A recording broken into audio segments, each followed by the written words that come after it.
Hi, good morning. For today's video, mag-prepare ako ng breakfast. Meron ako ditong mixed veggies. Ayan, frozen siya. Nagdagdag lang ako dito ng green peas. Kasi isang pack lang ng green peas yung nailagay ko dito. Konti yun. Bala ko sana ilagay ko na lahat yung 3 packs ng green peas dito. Pero mas mura kasi yung nasa lata. Mas marami din siya. Kaya ayan, bumili na lang ako ng separate na 3 lata ng green peas para ihalo dito. So yan, dito sa mixed veggies ko, naglagay lang ako dito ng chinap ko na carrots, patatas, green peas, at saka corn. So sa mais, bumibili ako nung iluluto pa lang, pero minsan kumukuha ko nung luto na. Depende kung anong available na mabili ko. Tapos sinihimay ko na lang siya, then sinasama ko siya dyan. Kumuha na nga ako ng paglalagyan ko nitong aking mixed veggies. Dito na lang sa pinaglagyan ng stick O. Then, lagay ko sa fridge. Para mabilis lang, kung magpa-fried rice ako, kukuha lang ako ng mixed veggies doon. O, diba? Kasi medyo pricey yung mixed veggies pag bumili ka. Kaya eto, gawa na lang ako ng sarili kong mixed veggies. Mas nakatipid pa ako dito. Before nga, naghihiwa lang talaga ako ng carrots, patatas, tapos nilalagyan ko ng green peas. Pero kasi time consuming siya, kaya ginawa ko, ganito na lang, naka-ready na siya agad. Kasi minsan, pag namamadali ako, hindi ko na siya nalalagyan kasi marami pang cut yung gagawin ko. So ito, kahit magpa-fried rice ako sa kapatid ko, kukuha lang siya sa fridge nang ilalagay niya dun sa fried rice. Kasi yung kapatid ko matanong yan bago niya hiwain yung isang gulay or chicken or kahit anuman na iluluto. Lagi siya nagtatanong anong cut, paanong hiwa, which is good naman kasi 'di ba? Hindi niya basta-basta hinihiwa yung gulay kasi naiinis ako kapag mali yung cut. Pero okay lang naman yun. Siguro nasanay lang ako or nadala ko yung pagiging sous chef ko before. Kasi nung nag-aral ako ng college hanggang sa makagraduate ako, nag-work ako as sous chef. So, yung pagkat ng mga gulay, fruits, pag-prepare ng foods, naa-apply ko everyday. Mahilig din kasi ako magluto, mag-experiment sa kusina, mag-prepare ng food, tapos pag hinain ko na busog na ako. Kahit di pa ako kumakain, busog na ako. Pero happy ako kapag nakapaghain na ako tapos kumakain na sila. Anyways, yung mixed veggies nalagay ko na sa fridge. Tapos bumawas lang ako ng konti para sa ilalagay ko sa fried rice ngayon. Then magluluto lang ako ng sunny side up saka itong Korean spam. So, dalhin ko na tong si chicken wood na may egg.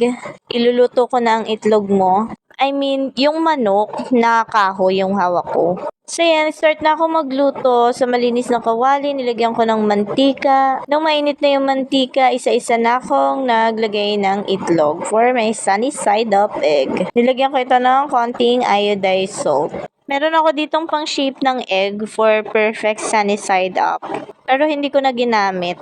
Okay na yan kasi kami lang naman ni Mr. yung kakain. No need na perfect bilog. Basta gusto ko lang sa sunny side up, buo yung pula ng itlog. So ayan, paluto na yung itlog at pakita ko lang itong aking chicken wood basket. Ang cute, di ba? So magto 2 years na siya sa akin. Hindi ko pa siya nalinis kaya medyo may alikabok. Pero carry lang yan. May shell naman yung itlog guys. Di yun madumihan. Anyways, kahit 2 years ko na nabili yung chicken wood basket ko, cute na cute pa rin ako dyan. Meron pa nga yan apple basket hindi ko pa nabili. Nakalimutan ko na. Sabi ko nga before yun yung bibilin kong sunod. Umabot na ng 2 taon, di ko pa rin nabili. Soon guys, next time. Bibilin ko naman yung apple basket. Ganyan din siya guys. Wood din. Ang cute niya. Sa kwentong kahoy shop ko yan binili. Lagay ko na lang yung link.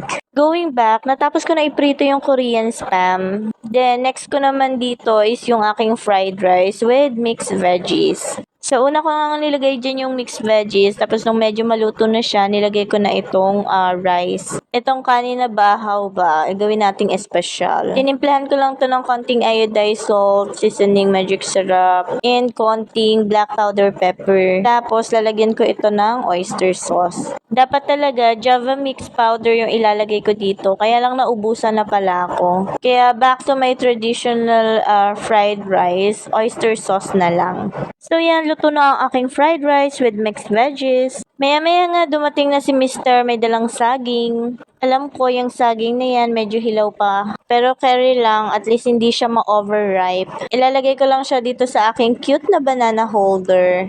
Mahilig ako sa mga kahoy na gamit. White, gold, and brown, yung gusto kong combination sa bahay. Parang ang classy ng dating. Kaya excited na nga ako dun sa bahay namin, hindi pa tapos. Anyways, ayan, naghahain na ako kasi nga nandito na si Mister. Kakain na kami. Mga kapatid ko nga nagsiswimming sila ngayon sa Bacas River. Hindi ako sumama kasi masama yung pakiramdam ko. At si Mister naman, may pasok din. Ayan, kauuwi lang niya. Iniisip ko nga kung sasaglit kami doon, pero kasi hindi talaga okay yung pakiramdam ko. Kakainom ko lang ng gamot. Kaya pagkatapos kong kumain, maligo lang ako tapos ipapahinga ko na to. Marami pa akong gustong gawin at planong gawin ngayong rest day, kaya lang hindi kaya ng katawan ko. Kaya pati siguro lunch and dinner mamaya, yung kapatid ko na lang na si Bajoy yung mag-asikaso. So, yun lang naman. Ilagay ko na lang sa caption yung banana holder tsaka yung chicken wood basket ko. Isama ko na rin yung cute na sandok na white bunny. So, that's it for today's video. Kain po tayo. Thank you for watching. Bye!